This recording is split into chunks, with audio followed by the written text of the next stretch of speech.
അഞ്ചുതെങ്ങ് കലാപത്തെക്കുറിച്ചാണ് നമ്മൾ ഇന്ന് ഡിസ്കസ് ചെയ്യാൻ പോകുന്നത്. ബ്രിട്ടീഷുകാർക്കെതിരെ കേരളത്തിൽ നടന്ന ആദ്യത്തെ കലാപം അഞ്ചുതെങ്ങ് കലാപം. അഞ്ചുതെങ്ങ് കലാപം നടന്ന വർഷം 1697. അഞ്ചുതെങ്ങ് കലാപം നടന്ന വർഷം 1697. അഞ്ചുതെങ്ങ് കലാപത്തിൻ്റെ പ്രധാനപ്പെട്ട കാരണമായിരുന്നു കുരുമുളകിൻ്റെ വ്യാപാര കുത്തക ബ്രിട്ടീഷുകാർ സ്വന്തമാക്കിയത്. അഞ്ചുതെങ്ങ് കലാപത്തിൻ്റെ പ്രധാനപ്പെട്ട കാരണം കുരുമുളകിൻ്റെ വ്യാപാര കുത്തക ബ്രിട്ടീഷുകാർ സ്വന്തമാക്കിയത്. ഇംഗ്ലീഷ് ഈസ്റ്റ് ഇന്ത്യ കമ്പനിക്ക് വേണാട്ടിലുണ്ടായിരുന്ന ഏറ്റവും പ്രധാനപ്പെട്ട പണ്ടകശാല അഞ്ചുതെങ്ങ്. ഇംഗ്ലീഷ് ഈസ്റ്റ് ഇന്ത്യ കമ്പനിക്ക് വേണാട്ടിലുണ്ടായിരുന്ന ഏറ്റവും പ്രധാനപ്പെട്ട പണ്ടകശാല അഞ്ചുതെങ്ങ്. തിരുവനന്തപുരത്ത് അഞ്ചുതെങ്ങിൽ ഇംഗ്ലീഷുകാർക്ക് വ്യാപാരശാലയും കോട്ടയും സ്ഥാപിക്കാൻ അനുവാദം നൽകിയ വേണാട് ഭരണാധികാരി ആറ്റിങ്ങൽ റാണിയായ ഉമയമ്മ റാണി. അഞ്ചുതെങ്ങ് കോട്ടയുടെ പണി പൂർത്തിയാക്കിയ വർഷം 1695. അടുത്തതായി ആറ്റിങ്ങൽ കലാപം. കേരളത്തിൽ ബ്രിട്ടീഷുകാർക്കെതിരെ നടന്ന ആദ്യത്തെ സംഘടിത പ്രക്ഷോഭമാണ് ആറ്റിങ്ങൽ കലാപം. കേരളത്തിൽ ബ്രിട്ടീഷുകാർക്കെതിരെ നടന്ന ആദ്യത്തെ സംഘടിത പ്രക്ഷോഭം ആറ്റിങ്ങൽ കലാപം. കേരളത്തിൽ ബ്രിട്ടീഷുകാർക്കെതിരെ നടന്ന ആദ്യത്തെ കലാപം അഞ്ചുതെങ്ങ് കലാപം 1697. കേരളത്തിൽ ബ്രിട്ടീഷുകാർക്കെതിരെ നടന്ന ആദ്യത്തെ സംഘടിത കലാപമാണ് ആറ്റിങ്ങൽ കലാപം. ആറ്റിങ്ങൽ കലാപം നടന്ന വർഷം 1721 ഏപ്രിൽ 15. ആറ്റിങ്ങൽ കലാപത്തിൻ്റെ വർഷം 1721 ഏപ്രിൽ 15. ആറ്റിങ്ങൽ കലാപത്തിൽ വധിക്കപ്പെട്ട പ്രധാന ബ്രിട്ടീഷ് ഉദ്യോഗസ്ഥനാണ് ഗീഫോർഡ്. ആറ്റിങ്ങൽ കലാപത്തിൽ വധിക്കപ്പെട്ട പ്രധാന ബ്രിട്ടീഷ് ഉദ്യോഗസ്ഥനാണ് ഗീഫോർഡ്. ആറ്റിങ്ങൽ കലാപം നടന്ന സമയത്തെ വേണാട് രാജാവ് ആറ്റിങ്ങൽ കലാപം നടന്ന സമയത്തെ വേണാട് രാജാവ് ആദിത്യവർമ്മ. ആറ്റിങ്ങൽ കലാപാനന്തരം ഒപ്പുവെച്ച ഉടമ്പടിയാണ് വേണാട് ഉടമ്പടി. ആറ്റിങ്ങൽ കലാപാനന്തരം ഒപ്പുവെച്ച ഉടമ്പടി വേണാട് ഉടമ്പടി. വേണാട് ഉടമ്പടി ഒപ്പുവെച്ചത് 1723 മാർത്താണ്ഡവർമ്മയും അലക്സാണ്ടർ ഓമും ചേർന്ന. വേണാട് ഉടമ്പടി ഒപ്പുവെച്ചത് 1723 മാർത്താണ്ഡവർമ്മയും അലക്സാണ്ടർ ഓം. ബ്രിട്ടീഷ് ഈസ്റ്റ് ഇന്ത്യ കമ്പനി ഒരു ഇന്ത്യൻ നാട്ടുരാജ്യവുമായി ഒപ്പുവെക്കുന്ന ആദ്യത്തെ ഉടമ്പടിയാണ് വേണാട് ഉടമ്പടി. ബ്രിട്ടീഷ് ഈസ്റ്റ് ഇന്ത്യ കമ്പനി ഒരു ഇന്ത്യൻ നാട്ടുരാജ്യവുമായി ഒപ്പുവെക്കുന്ന ആദ്യത്തെ ഉടമ്പടി വേണാട് ഉടമ്പടി 1723. അടുത്തതായി പഴശ്ശി വിപ്ലവത്തെക്കുറിച്ചാണ് നോക്കുന്നത്. മലബാറിൽ ബ്രിട്ടീഷുകാർ നേരിട്ട ശക്തമായ സമരങ്ങളാണ് പഴശ്ശി വിപ്ലവം. മലബാറിൽ ബ്രിട്ടീഷുകാർ നേരിട്ട ശക്തമായ സമരങ്ങളായിരുന്നു പഴശ്ശി വിപ്ലവങ്ങൾ. പഴശ്ശി വിപ്ലവങ്ങൾക്ക് കാരണമായ ഘടകം ബ്രിട്ടീഷുകാർ നടപ്പിലാക്കിയ നികുതി പരിഷ്കരണങ്ങളായിരുന്നു. പഴശ്ശി വിപ്ലവങ്ങൾക്ക് കാരണമായ ഘടകം ബ്രിട്ടീഷുകാർ നടപ്പിലാക്കിയ നികുതി പരിഷ്കരണങ്ങളായിരുന്നു. ബ്രിട്ടീഷുകാർക്കെതിരെ പഴശ്ശിരാജൻ ജനങ്ങളെ സംഘടിപ്പിച്ച് തിരിയാനുണ്ടായ കാരണമായിരുന്നു കോട്ടയം പ്രദേശത്തെ നികുതി പിരിക്കാനുള്ള അധികാരം നൽകാത്തതും വയനാടിനുമേൽ അവകാശവാദം ഉന്നയിച്ചതും. കോട്ടയം പ്രദേശത്തെ നികുതി പിരിക്കാനുള്ള അധികാരം നൽകാത്തതും വയനാടിനുമേൽ അവകാശവാദം ഉന്നയിച്ചതും. പഴശ്ശി വിപ്ലവത്തിന് നേതൃത്വം നൽകിയ രാജാവാണ് കോട്ടയം കേരളവർമ്മ പഴശ്ശിരാജ. പഴശ്ശിരാജയെ അറിയപ്പെടുന്ന മറ്റു പേരുകളാണ് കേരളസിംഹം, പുരളിശെമ്മൻ. പഴശ്ശിരാജാവിനെ അറിയപ്പെടുന്ന മറ്റു പേരുകളാണ് കേരളസിംഹം, പുരളിശെമ്മൻ. പഴശ്ശിരാജയുടെ രാജവംശമാണ് കോട്ടയം രാജവംശം. ഈ കോട്ടയം രാജവംശം സ്ഥാപിച്ചത് ഹരിശ്ചന്ദ്ര പെരുമാൾ. കേരളവർമ്മ പഴശ്ശിരാജയെ കേരളസിംഹം എന്ന് വിശേഷിപ്പിച്ചത് സർദാർ KM പണിക്കർ. ബ്രിട്ടീഷ് രേഖകളിൽ പഴശ്ശിരാജയെ അറിയപ്പെടുന്ന മറ്റു പേരുകളാണ് പൈച്ചിരാജയെന്നും കൊട്ടിയോട്ട് രാജയെന്നും. ഒന്നാം പഴശ്ശി വിപ്ലവം നടന്ന കാലഘട്ടമാണ് 1793 1797. ഒന്നാം പഴശ്ശി വിപ്ലവം അവസാനിപ്പിക്കാൻ പഴശ്ശിരാജയ്ക്കും ബ്രിട്ടീഷുകാർക്കും ഇടനിലക്കാരനായി നിന്നത് ചിറക്കൽ രാജാവാണ്. രണ്ടാം പഴശ്ശി വിപ്ലവം നടന്നത് 1885.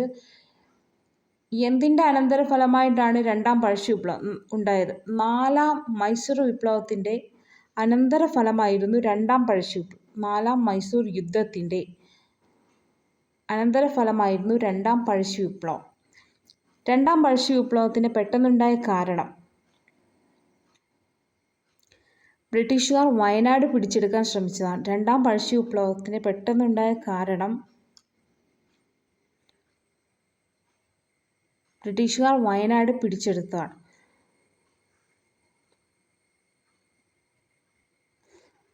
ബ്രിട്ടീഷുകാർക്കെതിരെ പോരാടാൻ പഴശ്ശിരാജാവിനെ സഹായിച്ച ആദിവാസി വിഭാഗമായിരുന്നു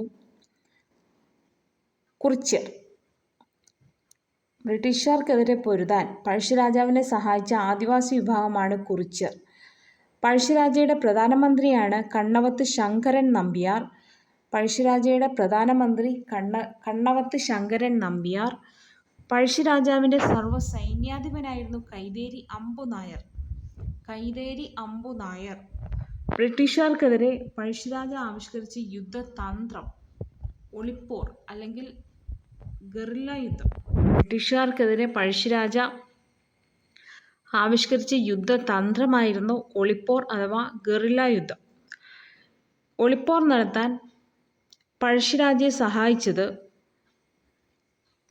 ചെമ്പൻ പോക്കർ, കൈതേരി അമ്പു നായർ, എടച്ചേന കുങ്കൻ നായർ, വയനാട്ടിലെ കുറിച്യ നേതാവായ തലയ്ക്കൽ ചന്തു. എടച്ചേന കുങ്കൻ നായരും തലയ്ക്കൽ ചന്തുവും ചേർന്ന് പനമരം കോട്ട പിടിച്ചെടുത്ത വർഷമാണ് 1802. 1802 പനമരം കോട്ട പിടിച്ചെടുത്തത് എടച്ചേന കുങ്കൻ നായരും വയനാട്ടിലെ കുറിച്യ നേതാവായ തലയ്ക്കൽ ചന്തുവും ചേർന്ന്. പഴശ്ശി വിപ്ലവ സമയത്ത് മലബാർ അല്ലെങ്കിൽ തലശ്ശേരിയിലെ സബ് കളക്ടറായിരുന്നു Thomas Harvey Baber. Thomas Harvey Baber. പഴശ്ശി വിപ്ലവ സമയത്ത് മലബാറിലെ sub collector Thomas Harvey Baber. പഴശ്ശി വിപ്ലവത്തെ അടിച്ചമർത്തിയ ബ്രിട്ടീഷ് സൈന്യാധിപനായിരുന്നു കേണൽ ആർതർ വെല്ലസ്ലി. പഴശ്ശി വിപ്ലവത്തെ അടിച്ചമർത്തിയ ബ്രിട്ടീഷ് സൈന്യാധിപനായിരുന്നു കേണൽ ആർതർ വെല്ലസ്ലി. പഴശ്ശിരാജയ്ക്കെതിരെ യുദ്ധം ചെയ്യാൻ ആർതർ വെല്ലസ്ലി നിയമിച്ച 1200 പോലീസുകാരടങ്ങിയ പ്രത്യേക സേനയാണ് കോൽക്കാർ. പഴശ്ശിരാജയ്ക്കെതിരെ യുദ്ധം ചെയ്യാൻ ആർതർ വെല്ലസ്ലി നിയമിച്ച 1200 പോലീസുകാരടങ്ങിയ പ്രത്യേക സേനയാണ് കോൽക്കാർ. പഴശ്ശിരാജ മരണമടഞ്ഞ വർഷം 1805 നവംബർ 30. പഴശ്ശിരാജ മരണമടഞ്ഞ വർഷം 1805 നവംബർ 30. കേരളവർമ്മ പഴശ്ശിരാജ എന്ന ചിത്രം സംവിധാനം ചെയ്തത് ഹരിഹരൻ. പഴശ്ശിരാജാവിൻ്റെ ജീവിതം ഇതിവൃത്തമാക്കി കേരള സിംഹം എന്ന ചരിത്ര നോവൽ എഴുതിയത് സർദാർ കെ എം പണിക്കർ. പഴശ്ശി കലാപകാലത്ത് തകർക്കപ്പെട്ട ഏഷ്യയിലെ തന്നെ ആദ്യത്തേതും ഏറ്റവും വലുതുമായ കറുവാത്തോട്ടം സ്ഥിതി ചെയ്യുന്നത് അഞ്ചരക്കണ്ടിയിലാണ്. കണ്ണൂർ അഞ്ചരക്കണ്ടി.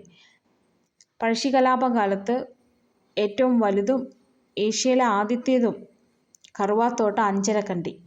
കേരളവർമ്മ പഴശ്ശിരാജ എന്ന ചിത്രത്തിന് തിരക്കഥ എഴുതിയതാണ് എം.D. വാസുദേവൻ നായർ. പഴശ്ശിക്കലാപം പ്രമേയമാക്കിയ കേരളവർമ്മ പഴശ്ശിരാജ എന്ന ചിത്രത്തിൻ്റെ തിരക്കഥ തയ്യാറാക്കിയത് എം.D. വാസുദേവൻ നായർ. പഴശ്ശി സ്മാരകം സ്ഥിതി ചെയ്യുന്നത് മാനന്തവാടി. പഴശ്ശി ഡാം കണ്ണൂർ. പഴശ്ശി മ്യൂസിയം കോഴിക്കോട്. പഴശ്ശി ഗുഹ മലപ്പുറം. പഴശ്ശി കോളേജ് 2 സ്ഥലത്തുണ്ട്, വയനാട് പുൽപ്പള്ളി, കണ്ണൂർ മട്ടന്നൂർ. പഴശ്ശി സ്മാരകം മാനന്തവാടി, പഴശ്ശി ഡാം കണ്ണൂർ, പഴശ്ശി മ്യൂസിയം കോഴിക്കോട്, പഴശ്ശി ഗുഹ മലപ്പുറം, പഴശ്ശി കോളേജ് പുൽപ്പള്ളി, വയനാട്, കണ്ണൂർ, മട്ടന്നൂർ.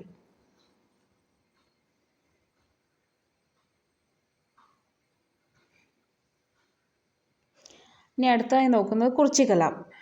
കുറിച്യകലാപം നടന്ന വർഷം 1812.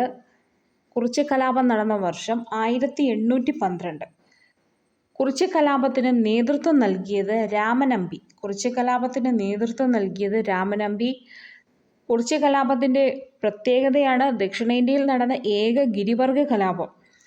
ദക്ഷിണേന്ത്യയിൽ നടന്ന ഏക ഗിരിവർഗ കലാപമാണ് കുറിച്യകലാപം. കലാപത്തിൻ്റെ കാരണങ്ങൾ: ബ്രിട്ടീഷുകാർ അധിക നികുതി ചുമത്തിയത്, നികുതി പണമായി അടയ്ക്കാൻ നിർബന്ധിച്ചത്, നികുതി അടയ്ക്കാൻ കഴിയാത്തവരുടെ കൃഷിഭൂമി ബ്രിട്ടീഷുകാർ പിടിച്ചെടുത്തത്. 1812 നടന്ന കുറിച്യകലാപത്തിൻ്റെ കാരണങ്ങൾ: 1. ബ്രിട്ടീഷുകാർ അധിക നികുതി ചുമത്തിയത്. 2. നികുതി പണമായി അടയ്ക്കാൻ നിർബന്ധിച്ചത്. 3. നികുതി അടയ്ക്കാൻ കഴിയാത്തവരുടെ കൃഷിഭൂമി ബ്രിട്ടീഷുകാർ പിടിച്ചെടുത്തത്. ഒരു മാസം കൂടി പിടിച്ചു നിൽക്കാൻ കലാപകാരികൾക്ക് കഴിയുമായിരുന്നെങ്കിൽ രാജ്യം അവരുടെ നിയന്ത്രണത്തിലായേനെ എന്ന് അഭിപ്രായപ്പെട്ടത് TH ബേബർ. കുറിച്യകലാപത്തിൻ്റെ മുദ്രാവാക്യം വട്ടത്തൊപ്പിക്കാരെ പുറത്താക്കുക, നാട്ടിൽ നിന്നും പുറത്താക്കുക. വട്ടത്തൊപ്പിക്കാരെ നാട്ടിൽ നിന്നും പുറത്താക്കുക. കുറിച്യകലാപം അടിച്ചമർത്തിയ വർഷം 1812 മെയ് 8. കുറിച്യകലാപത്തിൽ വധിക്കപ്പെട്ടവരാണ് പ്ലാക്ക ചന്തു, ആയിരം വീട്ടിൽ കോന്തപ്പൻ, രാമനമ്പി. തൂക്കിലേറ്റിയത് വെൺകോലൻ കേളുവിനെ. കുറിച്യകലാപത്തിൽ കുറിച്യരെ കൂടാതെ പങ്കെടുത്ത മറ്റൊരു ആദിവാസി വിഭാഗമാണ് കുറുമ്പർ. കുറിച്യരുടെ ജീവിതവും സംസ്കാരവും എന്ന പുസ്തകം രചിച്ചത് കുമാരൻ വയലേരി. കുറിച്യരുടെ ജീവിതവും സംസ്കാരവും എന്ന പുസ്തകം രചിച്ചത് കുമാരൻ വയലേരി. ഇത്രയേ ഉള്ളൂ ഇന്നത്തെ ക്ലാസ്.